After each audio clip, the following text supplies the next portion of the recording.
Another team that's looking to take that step from team that's threatening to be in the dance to now in the new college football era. Man, you might not want to see them come the postseason. The Ole Miss Rebels. And Garrett, you've got expectations for them to be chasing a conference championship. Yeah, my hot take following spring ball is that Ole Miss has just about no reason to not be in Atlanta next year. They they look about as good as you can on paper, and they've got just about everything set up to where they should make that an all caps should with a massive asterisk be in Atlanta at the end of this season in 2024. Look, when you look at what they're bringing back, obviously they're bringing back a lot of talent. They bring back an experienced quarterback. There's a lot still going right, but they once again bring in top portal class.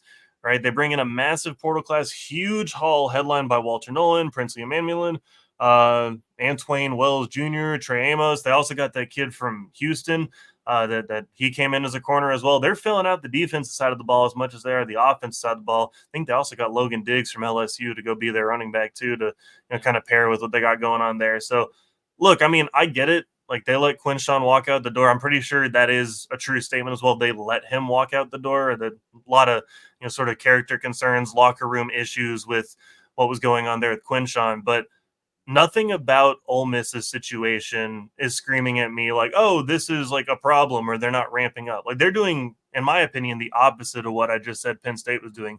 They're winning at today's college football.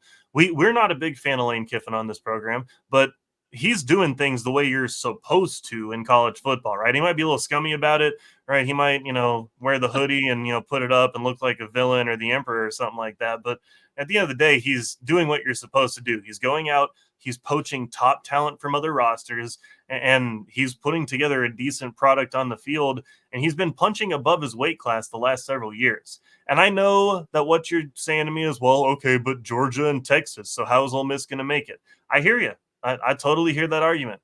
But let me throw this out to you for a second. I'm not necessarily going to be the hater. You can call me a hater. You can call me cautiously optimistic.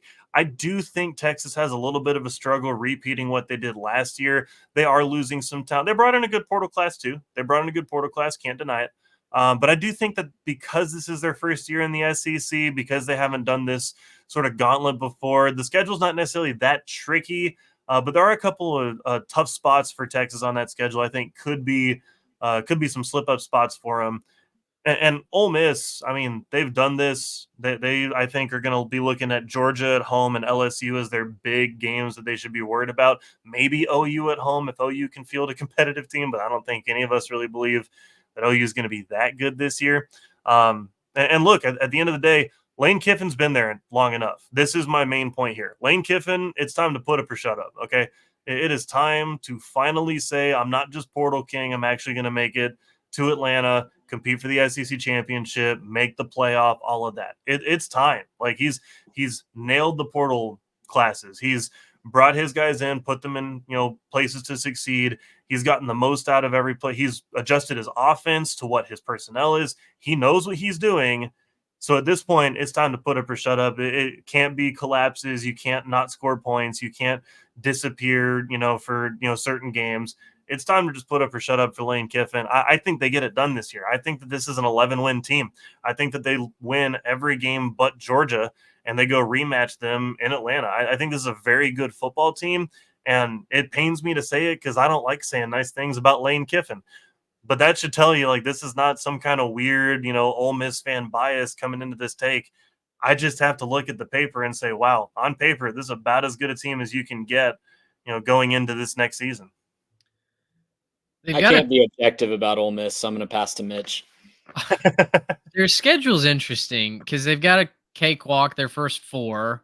Georgia Southern honestly might be the most difficult team that they play in the month of September before they begin conference play. Kentucky's at South Carolina, at LSU before the bye week. So you're penciling in at LSU as a win. They host Oklahoma after the bye week. They go to Arkansas. They host Georgia. Then they finish after another bye week at Florida and then home in the Egg Bowl. So, yeah, the pieces are there to be able to make a nice run. The question will be for me, have they leveled up physically enough to be able to withstand that middle stretch, that October into November stretch. I think that the pieces are certainly in place. We'll just have to see if they can execute, which is your whole point. But yeah, I think the schedule sets up for at least 10 wins. Okay. Again, I can't be objective, so I'm going to keep my mouth shut. But I do think the schedule sets up very favorably. Right. My one concern is I do think that they got star happy with some of their transfers that they took in this year. Sure. They Hasn't did been a take problem every year. everybody. Yeah. They took everybody, and they took on some character risks. I will say that. They did take in some characters, but I just think when you look at who they bring in, there's so much talent on that team. And I kind of feel like we've said this before with Ole Miss is like, oh, they took that guy, look out. And then it just kind of ended up working out. Like, I feel like we've said this before with Ole Miss. And look, maybe it doesn't work out again, right? Maybe this is just another season where, they forget to show up to a game and all of a sudden a game that should have been an easy win against, Arkansas on the road turns into, a real scrape and claw just to survive Fayetteville, right? That could be a thing.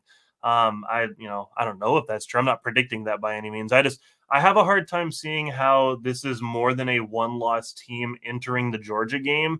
And if that's the case, I think, I'd have to go look at the rest of the schedule, but it's hard to think that you're not going to see College Game Day in Oxford that weekend for the Ole Miss Georgia game. And if that's the case, I think it's going to be a little bit too hyped for almost anybody. And look, Georgia's good. I wouldn't necessarily pick them to win that game, but you give me a crazy Oxford environment versus just about anybody. I mean, they've done it before. They've knocked off Bama a couple times and, a couple of, rowdy spots. And I think they could do it again against Georgia with as good of a team as they have. When you build through the portal, you got to hit every single year. You're not developing as long-term. Yep. So it's just going to be, can they hit the ground running every single year if that's how they want to build their program? It worked great last year. It worked okay until the end 2 years ago. Didn't work so well 3 years ago. So it's going to be very interesting every single year with Lane Kiffin. Can they hit the ground running? Again, the schedule does them favors with a ramp-up period, so I think that bodes well for them. Right. Is Sam Pittman still employed at Arkansas when Ole Miss rolls in? Probably not. I'm going to say no. Yeah. I'm going to say they're going to be facing some kind of interim coach, and that still may not help them. I mean, sometimes Ole Miss has a tendency to no-show in random games where it's just like, wait, how are they in a 3-point game in the fourth quarter against, like this year it'd be like, Arkansas or like Mississippi State, and it's like Egg Bowl's a 3-point game when you're way better than them, and I'll change my answer to a tentative yes because they have Arkansas has a bye week right after Ole Miss, so I'll say that they get smoked by Ole Miss and then bye Sam. And issue the pink slip. Yeah. Sorry, Arkansas fans. That was a stray. I don't think you thought you were going to catch tonight. Yeah. Gracious him. How about